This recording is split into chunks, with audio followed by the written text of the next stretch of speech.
अपने साथ दीपक की थाली लेकर के आ रहा है तो क्रमशः बैठाएं। फिर उसके बाद थोड़ी सी दूरी बना करके फिर दूसरी बहन को जो ताकि जो है वो इतनी दूर पर बैठे कि थाली जब अपने सामने रखे तो अगले बार बहन के कोई कपड़े जो है थाली तक ना ले पाए। इस प्रकार से शुरुआत से ही यदि हम क्रम से बैठेंगे तो दीपी महायज्ञ में सम्मिलित होने में जो है हमको क्या होगा और ज्यादा आनंद आएगा। इसलिए हम लोग जो थाली अपनी लेकर के आ रहे हैं, दीपक जो लेकर के आ रहे हैं, वह ठीक इसी प्रकार से बैठिए कि जिससे फिर बाद में बार बार इधर उधर करने की आवश्यकता ना पड़े। तो हमारे कार्यकर्ता भाई बहन बैठक व्यवस्था से ठीक करते चलेंगे। युग संगीत के माध्यम से परम पूज्य गुरुदेव की वंदना। बोले गायत्री माता की। अरे बाबा, जोर से जय बोलने में क्या तकलीफ है? भाई पैसा चढ़ाना हो तो कंजूसी कर लेना, मत चढ़ाना, लेकिन जय बोलने में कंजूसी तो बात समझ में नहीं आती है। बोले गायत्री माता की।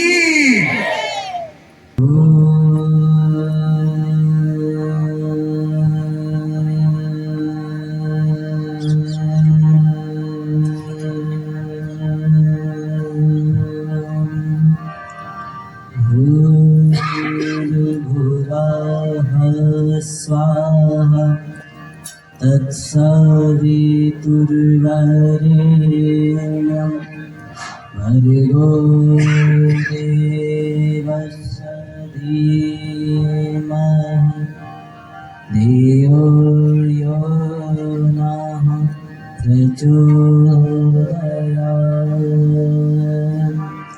ॐ अज्ञानतिमिरान्धस्य ज्ञानाञ्जनशलाकया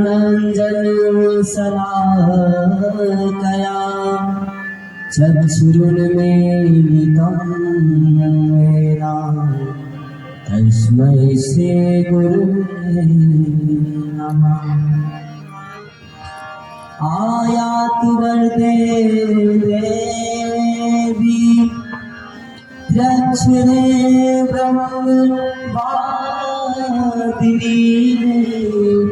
गायत्री छन्दसा माता ब्रह्मयो निर्नमोऽस्तुते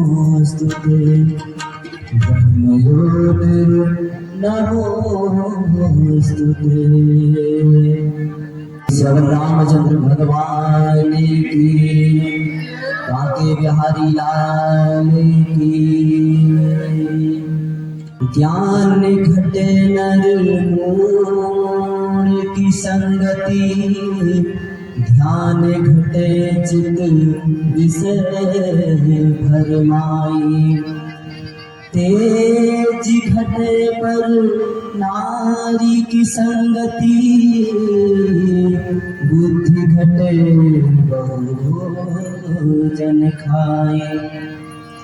प्रेम घटे कुछ ही नित मांगत, मान घटे नित पर गृह जाई।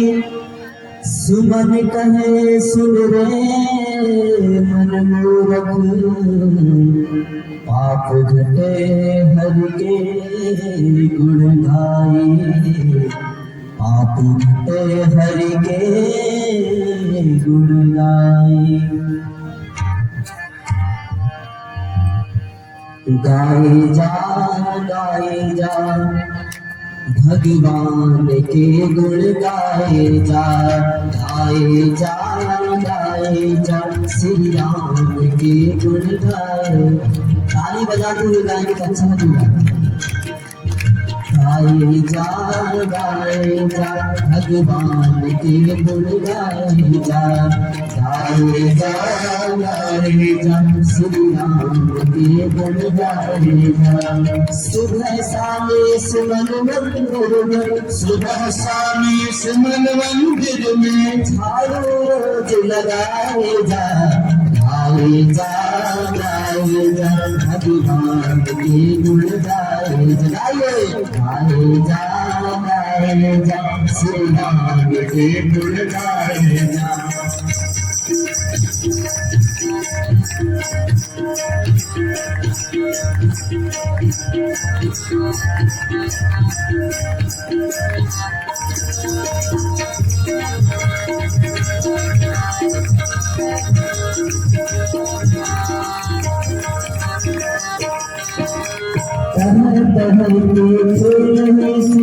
दुनिया एक तमाशा है, तरह तरह के खेल है इसमें दुनिया एक तमाशा है।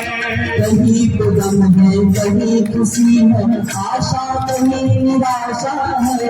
कहीं तो गम है, कहीं खुशी है, आशा और निराशा है। दाता सुख दुख कुछ भी दे दो, दाता सुख दुख कुछ भी दे दे अपना फर्ज निभाएगा। गाएगा गाएगा भगवान के गुण गाएगा, गाएगा गाएगा भगवान के गुण गाएगा।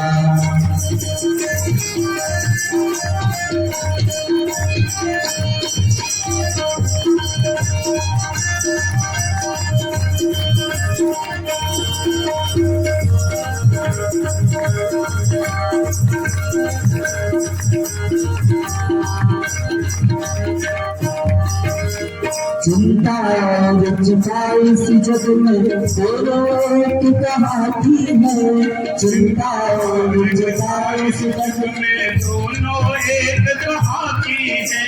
एक जिंदे में एक मुर्दे को दोनों समझ जलाती है।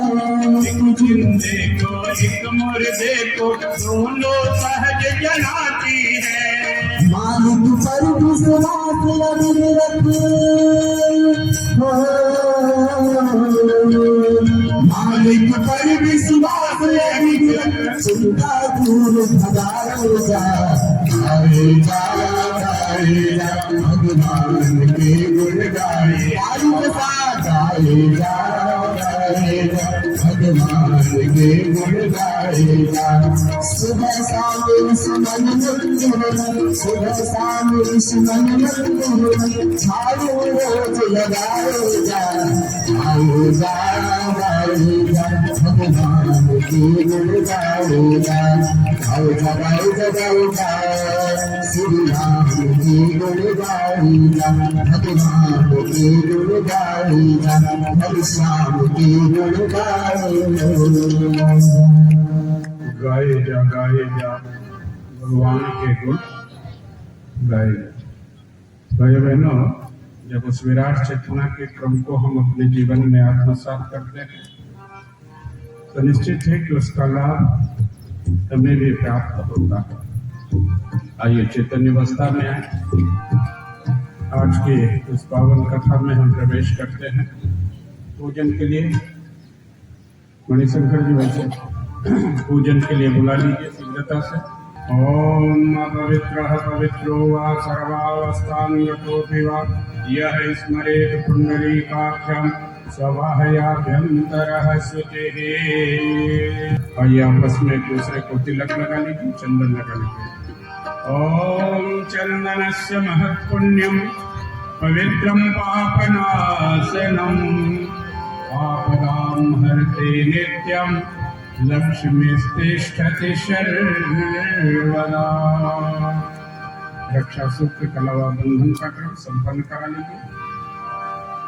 ओम मृतेन दीक्षाप्नोति दीक्षयाप्नोति दक्षिणाम् श्रद्धया सत्यमाप्यते।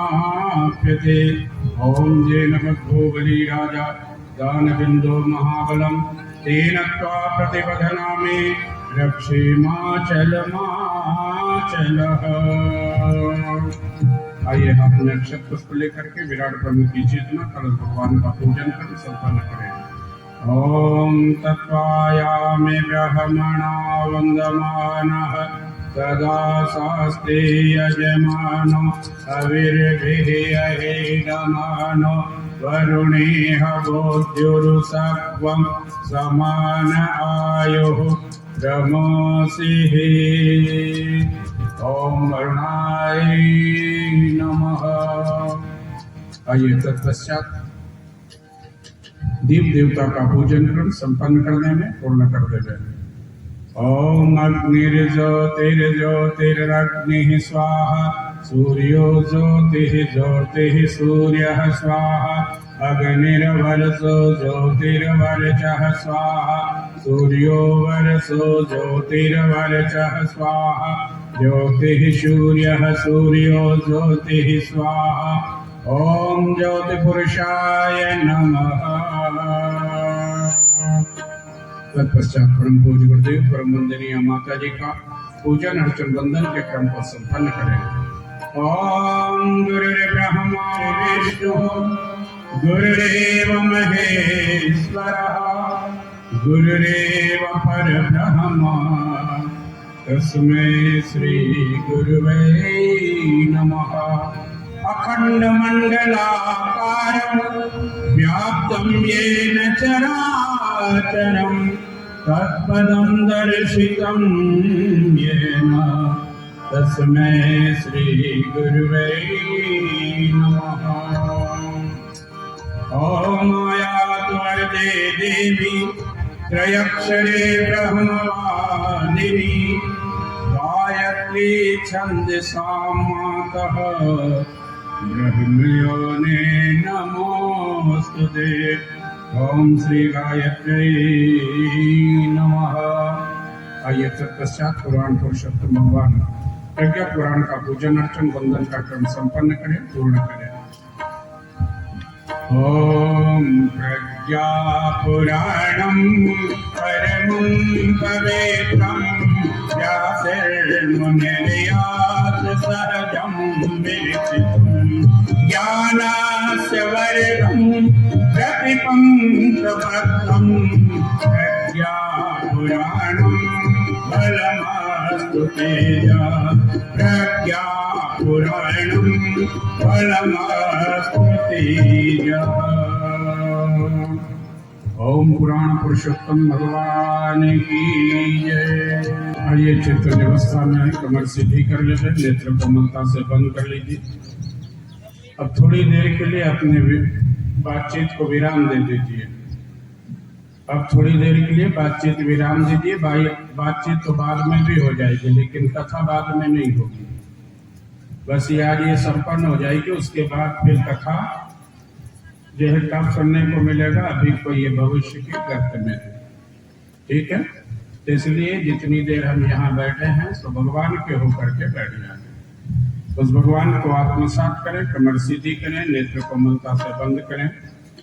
जिन्हें भी गायत्री मंत्र आता है वे हमारे साथ साथ गायत्री मंत्र बोलने का प्रयास करें। ओम भूर्भुवः स्वाहा तत्सवितुर्वरेण्यं भर्गो देवस्य धीमहि धियो यो नः प्रचोदयात्। ॐ वन्दे बोधमयं नित्यं गुरुं शङ्कररूपिणं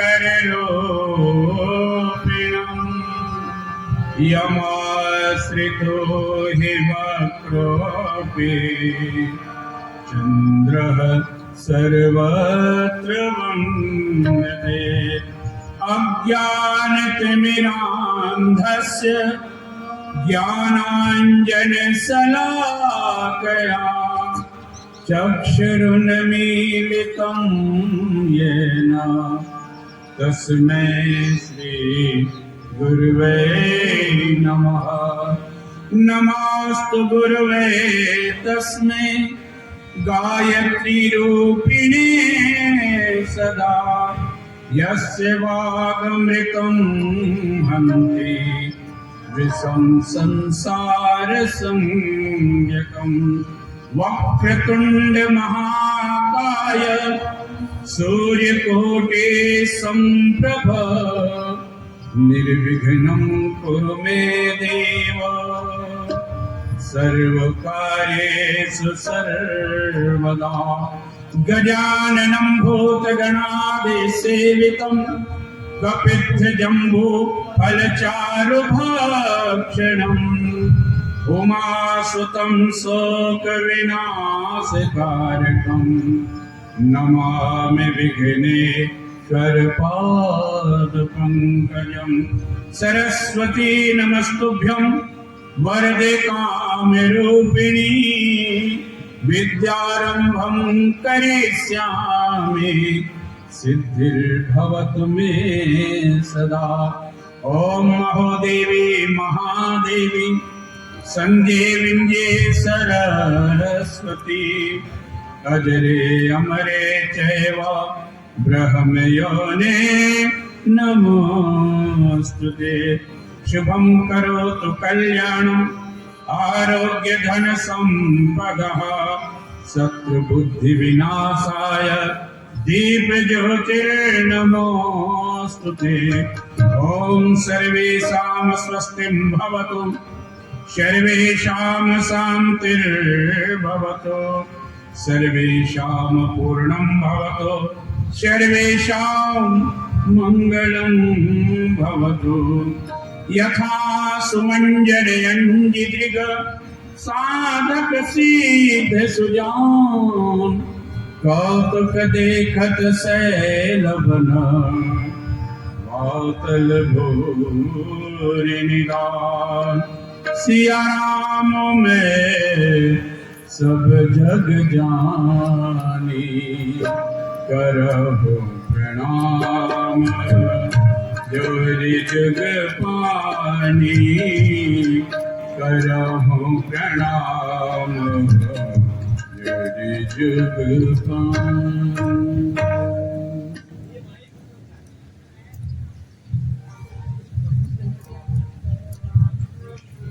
आइए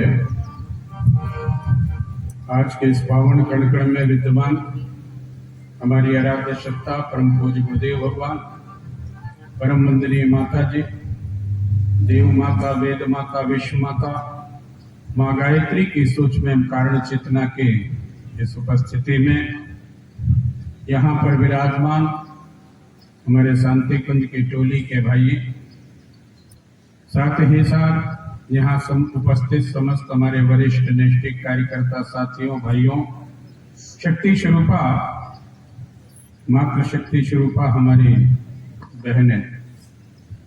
हमने कल की कथा में सुना कि परम पूज्य गुरुदेव किस प्रकार से अवतारी चेतना के रूप में इस धरती पर अवतरित हुए।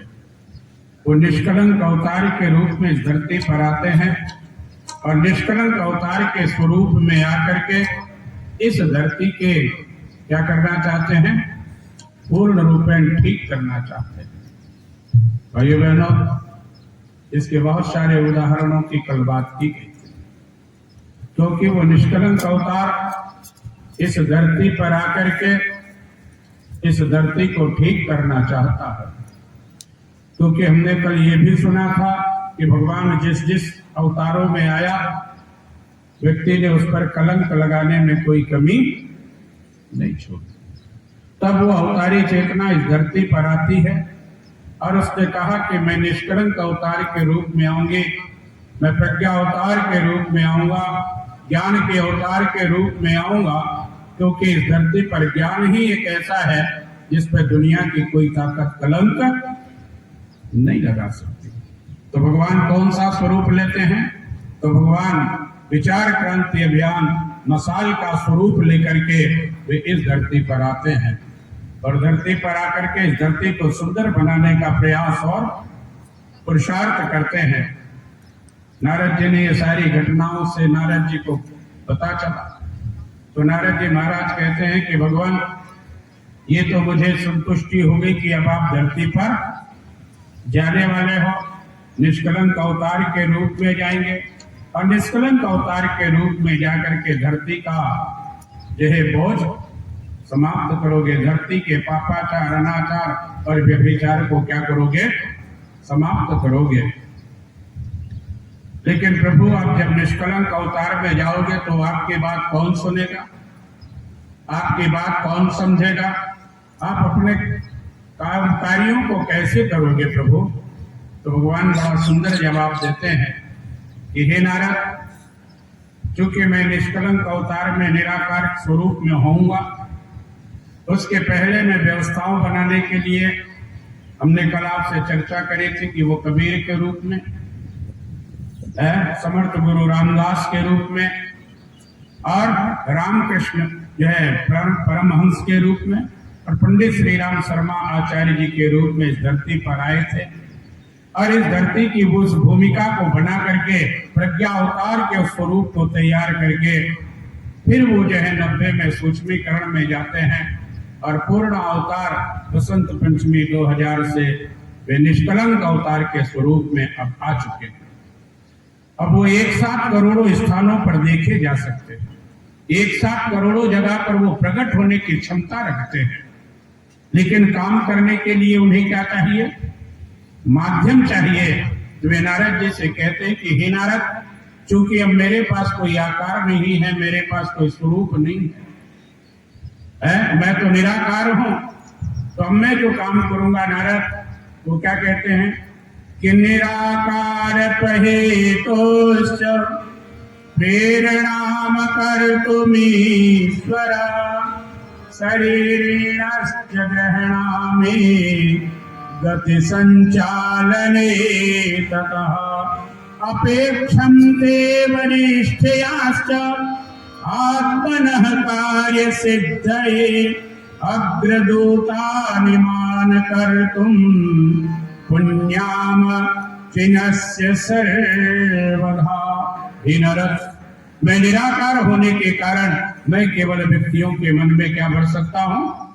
प्रेरणाएं भर सकता हूँ, मैं उनके विचारों को परिवर्तित कर सकता हूँ, लेकिन मुझे मेरे कार्यों के सहारे के लिए मुझे व्यक्तियों की आवश्यकता पड़ेगी, मुझे कुछ शरीरधारियों की आवश्यकता पड़ेगी जिनके सहारा लेकर के जो है मैं अपने कार्य को बढ़ा सकूं।